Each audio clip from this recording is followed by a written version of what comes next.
പണ്ടത്തെ അപേക്ഷിച്ച് ഇപ്പോൾ പ്രഗ്നൻസി കോംപ്ലിക്കേഷൻസ് കൂടിയിട്ടുണ്ടോ കുറഞ്ഞിട്ടുണ്ടോ? ഓഫ് കോഴ്സ് കൂടുതലാണ്. Which is a right age to get married as a gynaecologist? ഒരു ഐഡിയൽ ഏജ് എന്നൊക്കെ പറയുന്നത് ഓഫ് കോഴ്സ് ഏർലി 20s എന്നൊക്കെ തന്നെ പറയാം. ഏതൊക്കെയാണ് മോസ്റ്റ് കോമൺ ആയിട്ടുള്ള പ്രഗ്നൻസി കോംപ്ലിക്കേഷൻസ്?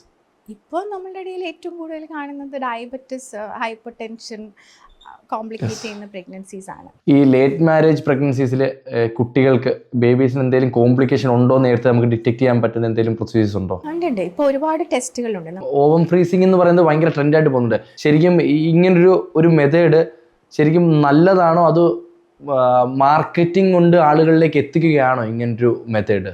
നല്ലതാണോ എന്ന് ചോദിച്ചു കഴിഞ്ഞാൽ ഞാൻ നേരത്തെ പറഞ്ഞതുപോലെ നമുക്കൊരാളുടെ ചോയ്സസിന് ഒരിക്കലും നമുക്ക് നോ പറയാൻ പറ്റില്ല. Doctor Ponni, welcome to cheers fit. Thank you. Okay, നമ്മൾ ഇൻ്റർവ്യൂ തുടങ്ങുന്നതിന് മുന്നേ അല്ലെങ്കിൽ പോഡ്കാസ്റ്റ് തുടങ്ങുന്നതിന് മുന്നേ നമ്മൾ ഫസ്റ്റ് ചോദിക്കുന്ന ചോദ്യം എന്ന് പറഞ്ഞാൽ, ഓവർ ദ ഇയേഴ്സ് ഒരു ഗൈനക്കോളജിസ്റ്റായിട്ട് വർക്ക് ചെയ്തു, അപ്പം സൊസൈറ്റി ചേഞ്ചായി, ലൈഫ് സ്റ്റൈൽ ചേഞ്ചായി, അപ്പം എന്തൊക്കെ ചേഞ്ചസ് ആണ് as a gynaecologist you experienced? Over the years ഒരുപാട് മാറ്റങ്ങൾ വന്നിട്ടുണ്ട് നമ്മളുടെ, എസ്പെഷ്യലി ഒരു പാസ്റ്റ് ഒരു 10 to 20 ഇയേഴ്സിൽ സ്ത്രീകളുടെ ലൈഫ് സ്റ്റൈൽ ചേഞ്ച് ചെയ്തിട്ടുണ്ട്, അവരുടെ സോഷ്യൽ സ്റ്റാറ്റസ് ചേഞ്ച് ചെയ്തിട്ടുണ്ട്. അപ്പോൾ അതിനോടൊപ്പം തന്നെ അവർക്ക് വരുന്ന അസുഖങ്ങളും ചേഞ്ച് ആയിട്ടുണ്ട്. പിന്നെ അവർക്ക് പ്രഗ്നൻസിയോടുള്ള അപ്രോച്ച് അതിലൊരുപാട് ചേഞ്ചസ് വന്നിട്ടുണ്ട്.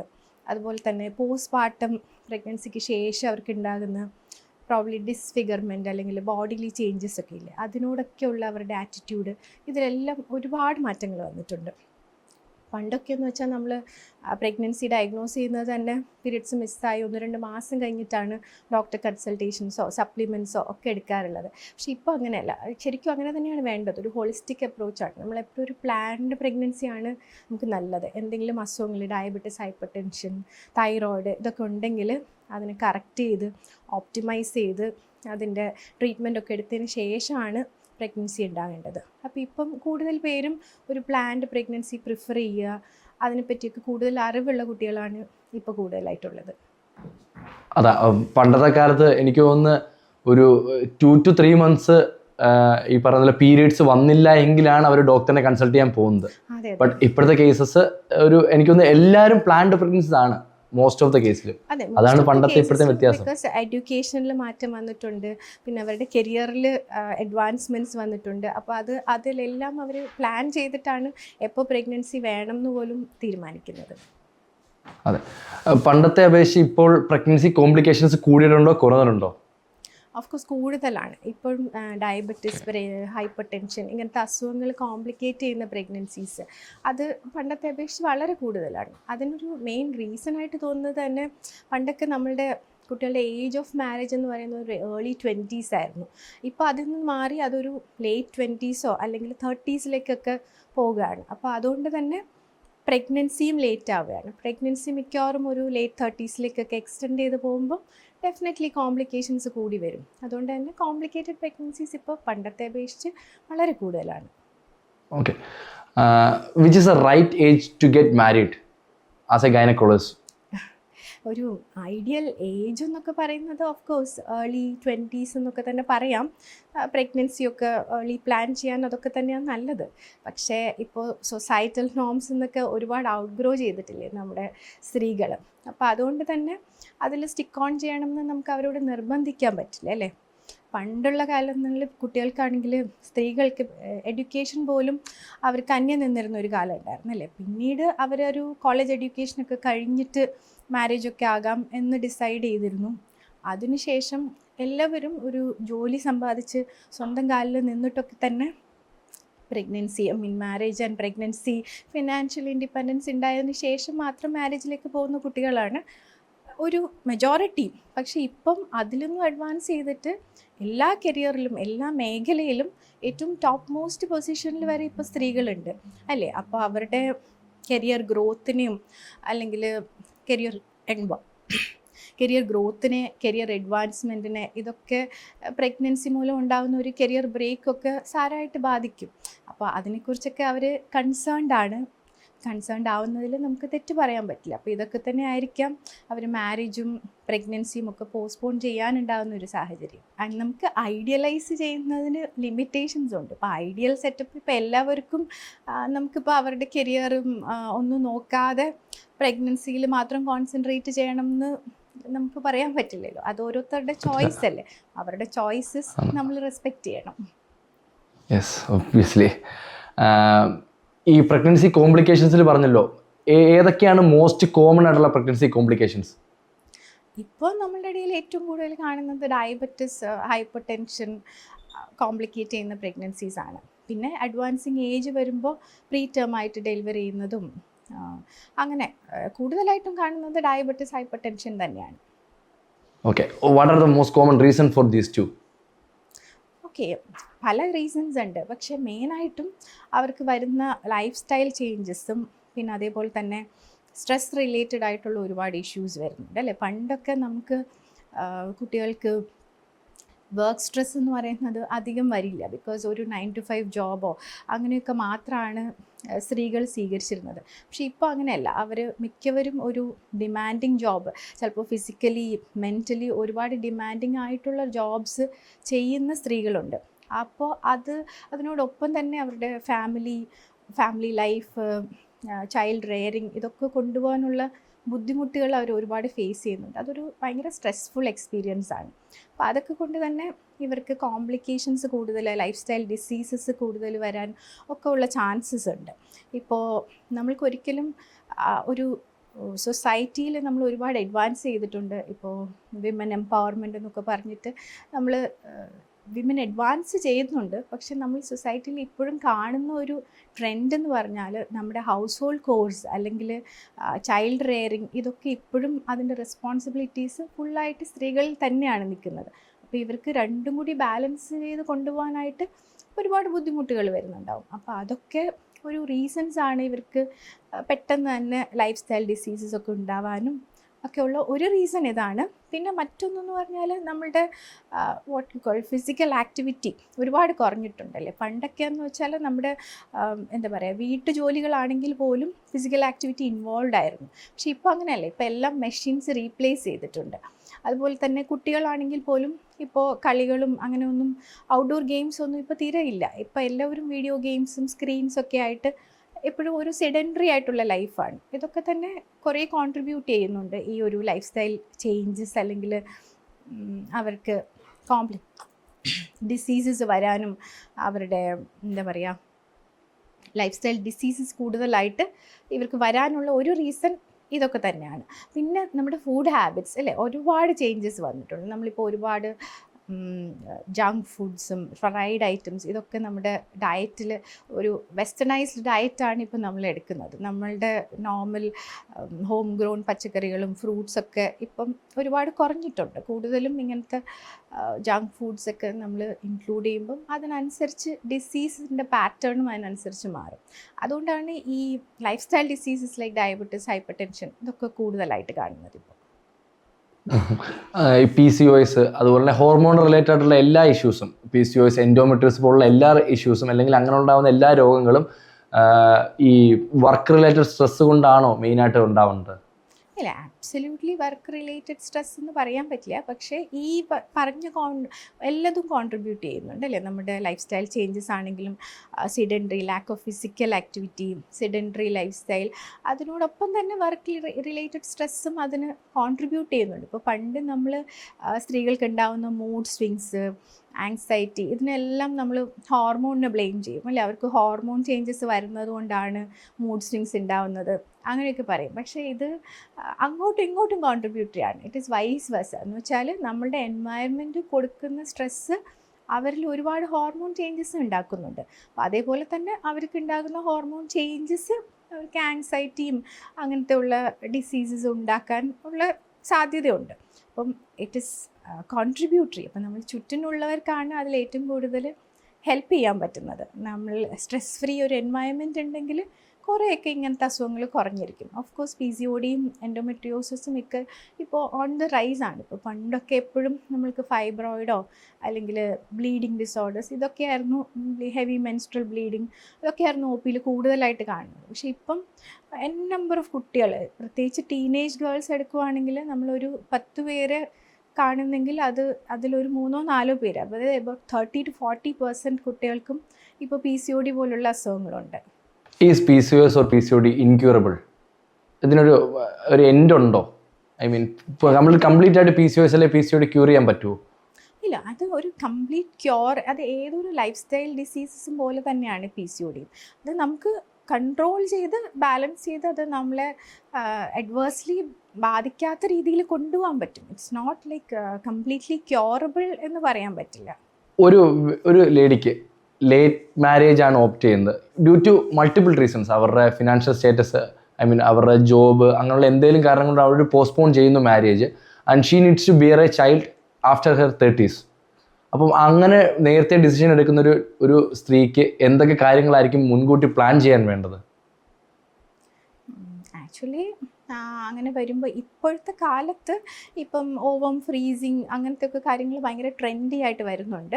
ഇപ്പോൾ പണ്ടൊക്കെ ആണെങ്കിൽ ക്യാൻസർ പോലുള്ള ഡിസീസസ് ഡയഗ്നോസ് ചെയ്യുമ്പോൾ നമുക്ക് ഏർലി ഏജിൽ ഡയഗ്നോസ് ചെയ്യുമ്പോൾ കീമോതെറാപ്പി, റേഡിയേഷൻ ഇതൊക്കെ എടുക്കേണ്ടി വരുമ്പോഴത്തേക്ക് നമ്മുടെ ഓവം ഡീജനറേറ്റ് ചെയ്തു പോകും, അല്ലെങ്കിൽ ഓവം നശിച്ചു പോകും. അപ്പോൾ അത് ഒഴിവാക്കാൻ വേണ്ടിയിട്ട് നമ്മൾ ഓവം ഫ്രീസ് ചെയ്ത് വെച്ചിട്ട് പിന്നീട് പ്രഗ്നൻസിക്ക് വേണ്ടി അത് യൂസ് ചെയ്യുന്ന അതിന് വേണ്ടിയിട്ടായിരുന്നു ഇങ്ങനെ ഒരു ഓവം ഫ്രീസിങ് ഒക്കെ ഡെവലപ്പ് ചെയ്തു വന്നത്. പക്ഷേ ഇന്നത്തെ കാലത്ത് അത് അവർ കരിയർ അഡ്വാൻസ്മെൻറ്റിന് വേണ്ടിയിട്ട് സെലിബ്രിറ്റീസ് ആണെങ്കിലും പ്രൊഫഷണൽസ് ആണെങ്കിലും അവരുടെ കരിയറിലൊക്കെ ഒരു ബ്രേക്ക് വരാതെ ഒരു ലേറ്റർ ഏജിൽ പ്രഗ്നൻസിക്ക് വേണ്ടി അവർ ട്രൈ ചെയ്യുമ്പോൾ ഈ ഫെസിലിറ്റി യൂട്ടിലൈസ് ചെയ്യുന്നുണ്ട്.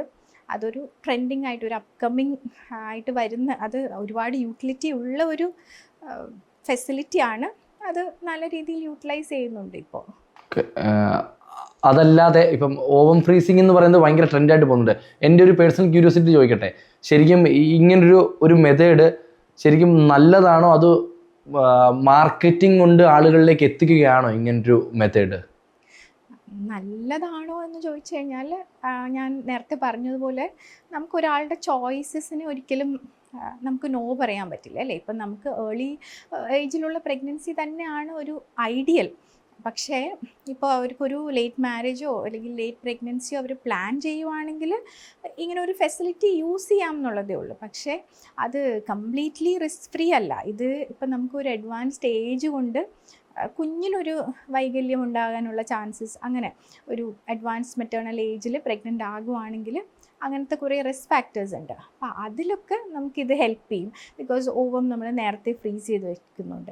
പക്ഷേ മദറിനുണ്ടാകുന്ന complications like diabetes, hypertension, ഇതൊക്കെ അതിനൊന്നും മാറ്റം വരുന്നില്ല. നമ്മൾ അഡ്വാൻസ്ഡ് ഏജിൽ മദർ ചൈൽഡ് ബെയറിങ്ങിലേക്ക് പോകുമ്പോൾ മദറിന് ഉണ്ടാകാവുന്ന കോംപ്ലിക്കേഷൻസ് ഒക്കെ അതുപോലെ തന്നെ ഉണ്ട്. അതിപ്പം ഓവം ഫ്രീസ് ചെയ്ത് പ്രഗ്നൻസി പോസ്റ്റ്പോൺ ചെയ്യുന്നത് കൊണ്ട് അതിലൊന്നും മാറ്റം വരുന്നില്ല.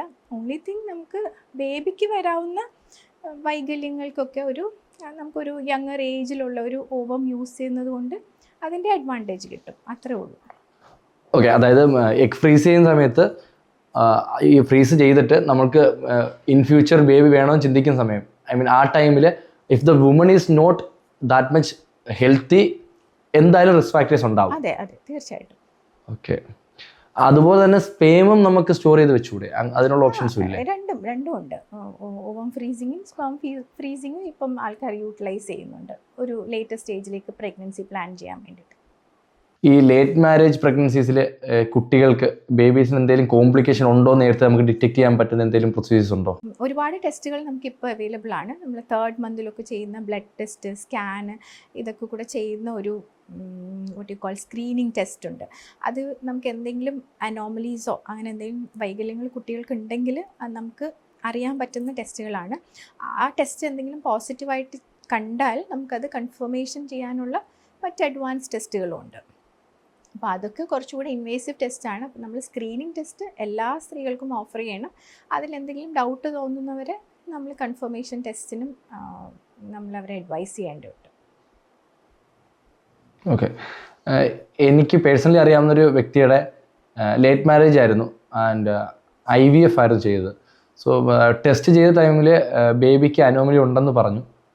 ബട്ട് ഡെലിവറി കഴിഞ്ഞപ്പോൾ കുട്ടിക്ക് കുഴപ്പമൊന്നും ഇല്ലായിരുന്നു. അപ്പം വൈ ദാറ്റ് ഹാപ്പൻ? ഇല്ല, നമുക്ക് സ്ക്രീനിങ് ടെസ്റ്റും ഉണ്ട്, ഇതിൽ കൺഫർമേറ്ററി ടെസ്റ്റും ഉണ്ട്. ഇപ്പോൾ സ്ക്രീനിങ് ടെസ്റ്റ് ആയിരിക്കും പ്രോബബ്ലി അവർ ചെയ്തിട്ടുണ്ടാവുക. അപ്പോൾ അതിൽ നമുക്ക് പല സെൻസിറ്റിവിറ്റിയും സ്പെസിഫിസിറ്റിയും ഒക്കെ ഉള്ള ടെസ്റ്റുകളുണ്ട്. അപ്പം NIPT പോലുള്ള ടെസ്റ്റുകളാണെങ്കിൽ പോലും നമ്മൾ 98 to 99% സെൻസിറ്റിവിറ്റിയെ പറയുന്നുള്ളൂ. അപ്പോൾ സ്റ്റിൽ അതൊരു സ്ക്രീനിങ് ടെസ്റ്റാണ്. അപ്പോൾ ഒരു 1% എറർ വരാനുള്ള ചാൻസ് അവിടെയും ഉണ്ട്. അപ്പോൾ അത് പോസിറ്റീവ് കാണുവാണെങ്കിൽ നമ്മൾ അഡ്വാൻസ്ഡ് എംനിയോസെൻറ്റസിസ് എന്ന് പറയും. നമ്മൾ അമ്മയുടെ വയറ്റിൽ നിന്ന് കുഞ്ഞിന് ചുറ്റുമുള്ള വെള്ളം കുത്തിയെടുത്തിട്ട് കുഞ്ഞിൻ്റെ സെല്ല് തന്നെ പരിശോധിച്ചാലാണ് അത് 100% റിസൾട്ട് നമുക്ക് പറയാൻ പറ്റുള്ളൂ. അപ്പോൾ ഒരു എററിൻ്റെ ചാൻസ് സ്ക്രീനിങ് ടെസ്റ്റിൽ എപ്പോഴും ഉണ്ടാവും.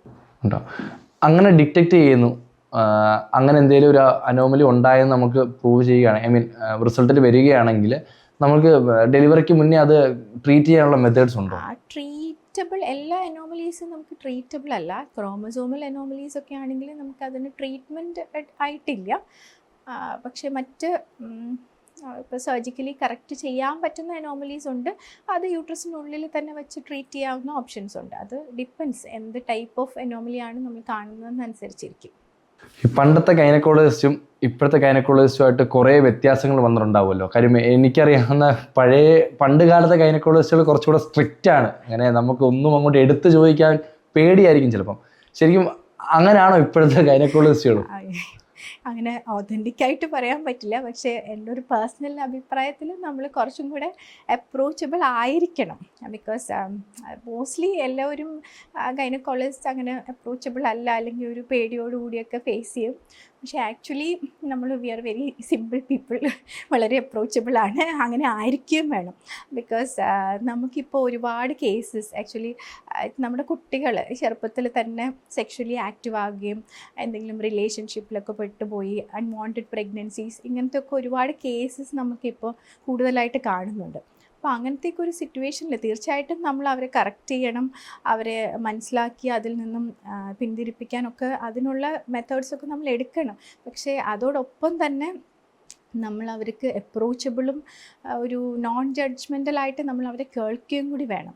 ഇല്ലയെന്നുണ്ടെങ്കിൽ അവർ ഇതിനൊക്കെ വേണ്ടിയിട്ട് ഏതെങ്കിലും ക്വാക്സോ അല്ലെങ്കിൽ ഒരു അൺഎത്തിക്കൽ മെത്തേഡ്സിലേക്കൊക്കെ പോകാനുള്ളൊരു സാധ്യതയുണ്ട്. ഇപ്പം ഗൈനക്കോളജിസ്റ്റ് എന്ന് പറയുമ്പോൾ നമ്മളുടെ വളരെ ഇൻറ്റിമേറ്റ് സീക്രറ്റ്സ് വരെ പറയേണ്ടുന്ന അല്ലെങ്കിൽ അത് കേൾക്കേണ്ടി വരുന്ന ഒരു വ്യക്തിയാണ്. അപ്പോൾ തീർച്ചയായിട്ടും നമ്മളൊരു അപ്രോച്ചബിൾ അല്ലെങ്കിൽ എസ്പെഷ്യലി നോൺ ജഡ്ജ്മെൻ്റലായിട്ട് നമ്മൾ അവരെ കേൾക്കാൻ പറ്റണം.